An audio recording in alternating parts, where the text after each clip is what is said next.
everyone to the Ask an Architect show. Here with me today, Bill Hellmuth of HOK, current CEO. Super excited to talk to Bill about his path from starting here at HOK all the way to where he is today. But before we get started, Bill, I want to ask you something that's super relevant to our constituency, which are mostly architecture students. Are you familiar with Glassdoor.com?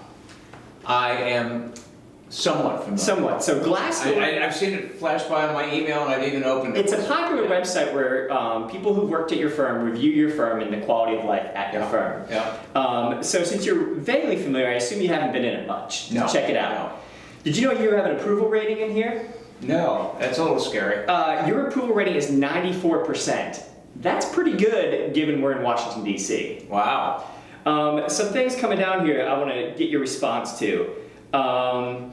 Interesting projects, great work-life balance. Would you say that's accurate? Well, work-life balance for an architect is different than work-life balance for anybody else. Sure. I mean, an architect is not happy unless they're working. There's a passion to it. There's a passion to it, and you know we're really sort of easy. If give us a project, in the grand scheme of things, and if we're working on the project and fully engaged, we're happy. Yep. And if we don't have projects and we're not fully engaged, we get grumpy. Yep. It's not that tough to figure out. It's very straightforward. Here's another one. Big, sustainable, international, profit-oriented projects, flexible working hours, solid office culture, and decent pay for architecture. Well, some would question whether those projects are all profitable. That's always a part of it. Good point.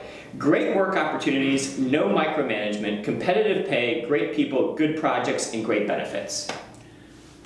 By and large, that's there. Although nobody's perfect. Those are pretty positive, though. That sounds like nirvana, and we're not that nirvana-ish. Well, that's very humble of you. Well, anyway, overall, looking through this, I was pretty impressed just seeing the ratings. Obviously, you have a good culture, not only here in DC, but overall. When you are out, you probably don't do most of the hiring anymore. I mean, you're probably at a very higher strategic level, but as a firm, culturally, when you guys are looking to hire and bring in new people, particularly at the entry level, what are you guys looking for qualitatively? What makes a good initial hire? Okay, the good initial hire is, people at schools say, well, should we teach them more about computers? Mm-hmm. Should we teach them? Sure.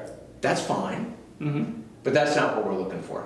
Okay, what are you looking Can the person think, and can they communicate? And are they passionate about something?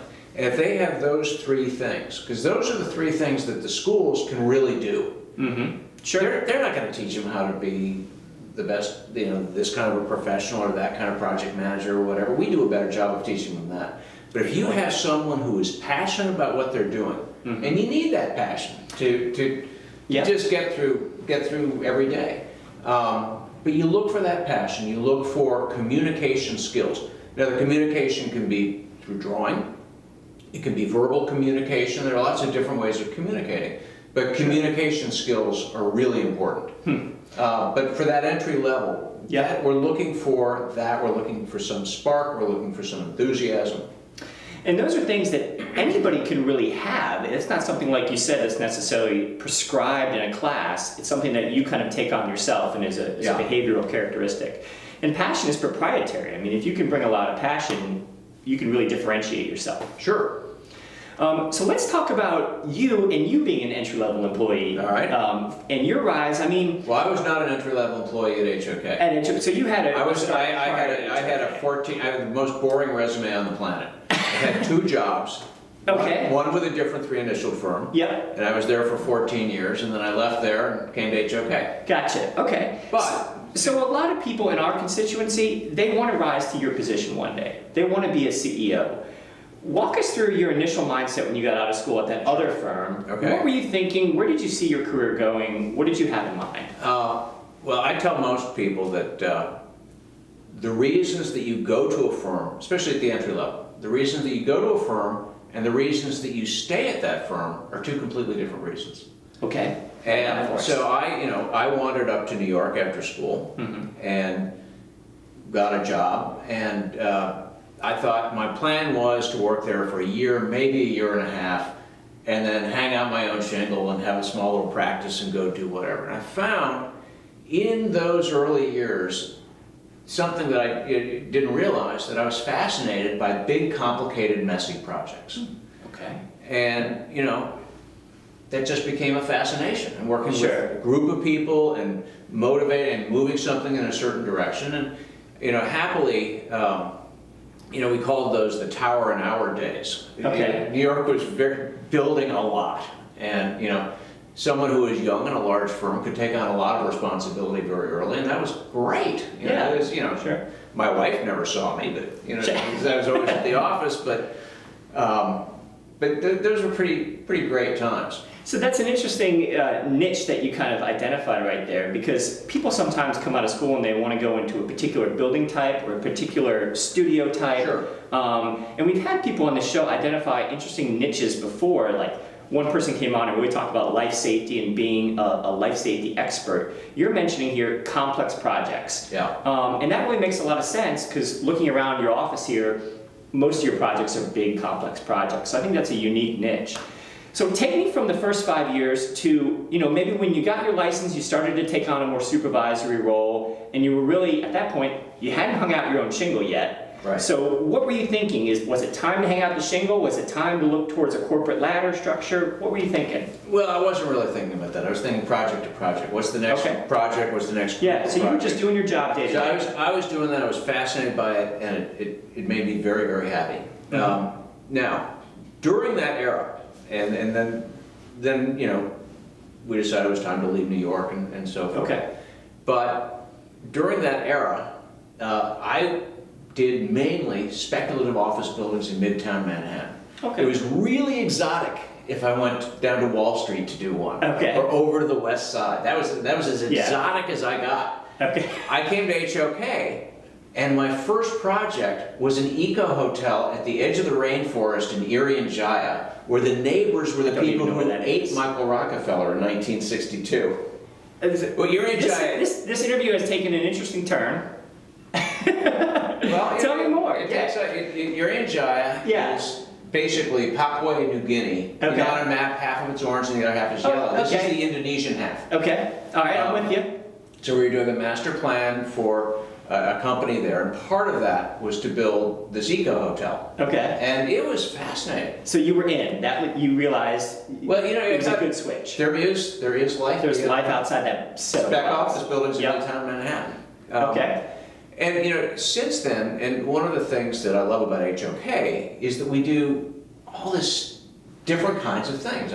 Sure. I've done. I've probably done 12 embassies. I do lots of office cool. buildings, different towers. You know, I live in Washington D.C., so 12 stories is about my Sure. limit here. So I have to go overseas to work out my high-rise fantasies, and that's fun too. So Sure. That's, so let's get to the point where you're at the top leadership. You're in that realm of principles, and you're looking at the firm and long-term vision, but you're also, you know, aspiring to be the CEO or chairman or president or whatever role it is at the time. How does one get from being a principal at large to that top spot? How do you make that it's last? probably because I never spent a whole lot of time aspiring to that. Fair point. You know, my Let's talk aspiration more. Yeah. was Just do a good job. do day to great day. work, and do great work, have great clients, make a difference, you know, and other things just kind of happened around me.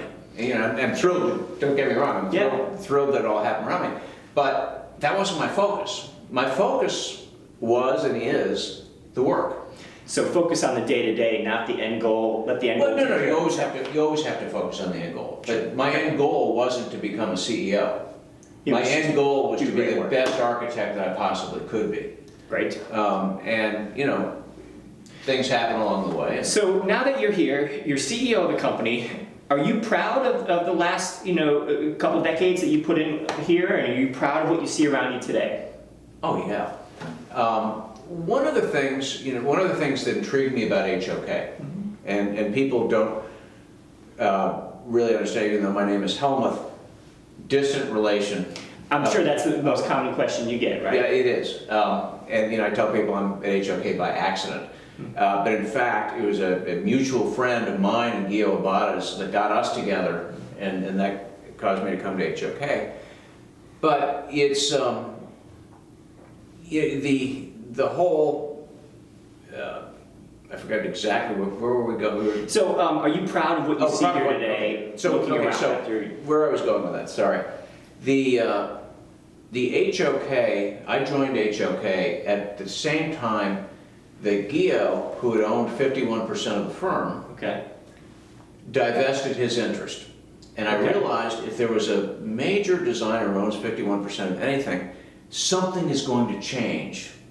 Sure. When that, and what I had hoped was going to change, and what in fact did change, was that each of the design personalities in each office could build their own studio of work. It was all about that studio and not about the larger firm. Now, the larger firm, we have things that we are passionate about, sustainability being one of them, quality, making it, et cetera, but stylistically, I keep pushing for the Washington buildings to look different from the San Francisco buildings and be totally different from the London buildings. Regional differences are great.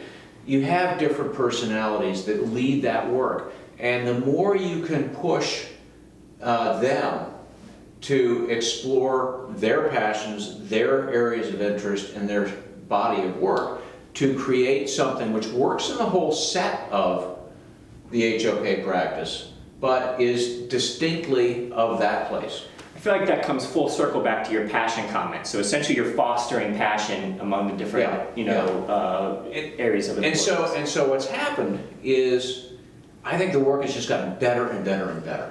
And people, we use a lot of peer pressure. One of the peer pressure techniques is we have an annual that we do every year, and you have to apply. Every project you do has 2 shots to get at the annual. One is while it's being designed.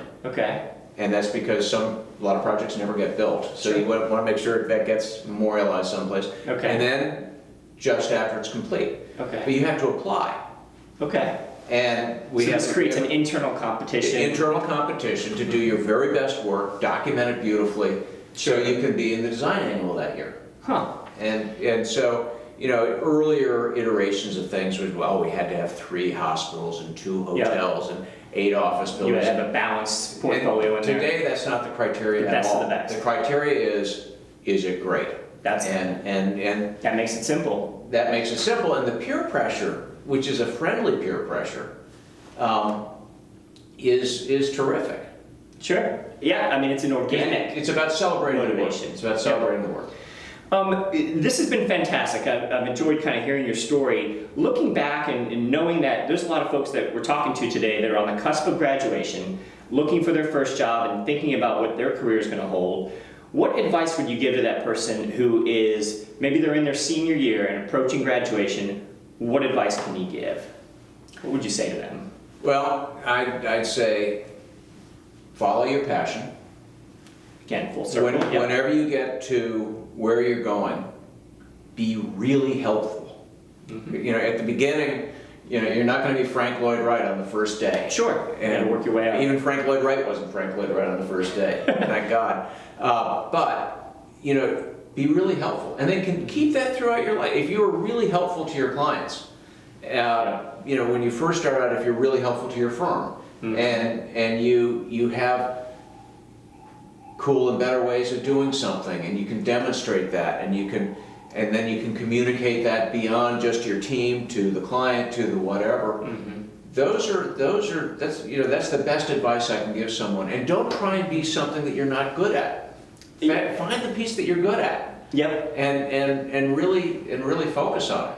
Yeah, I mean, I've sometimes heard it's not just about being passionate, it's about being passionate about something that you're great at, so that you can be successful. I always tell everyone that the world is a much drier place because I have nothing to do with waterproofing.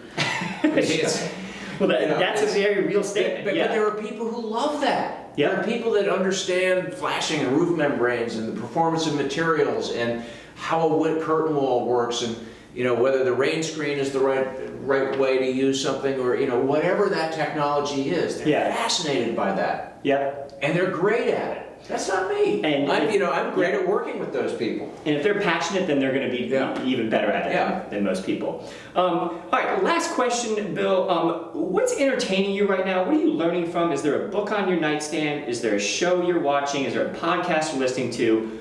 What is inspiring you or motivating you or educating you right now that you can maybe pass along to our audience as a recommendation? Book, entertainment, something else, whatever.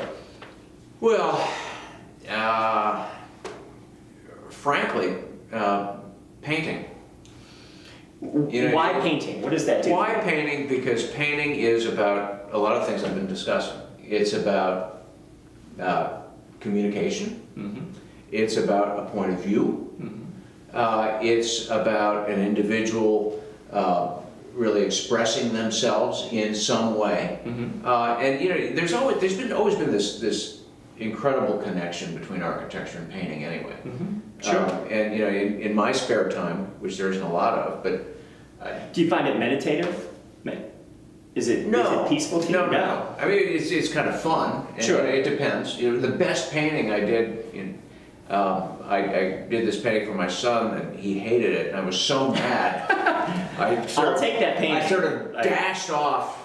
Yeah. On top of the old canvas. It's one of the best paintings I've ever done. Yeah. It came out of frustration. It was certainly not conflict. meditative. It was. Yeah. It was really. Wow. Well, Bill, you're the first person. I asked that question a lot to a lot of our interviewees, and I think you're the first person to actually say something that's more on the productive side versus the passive side.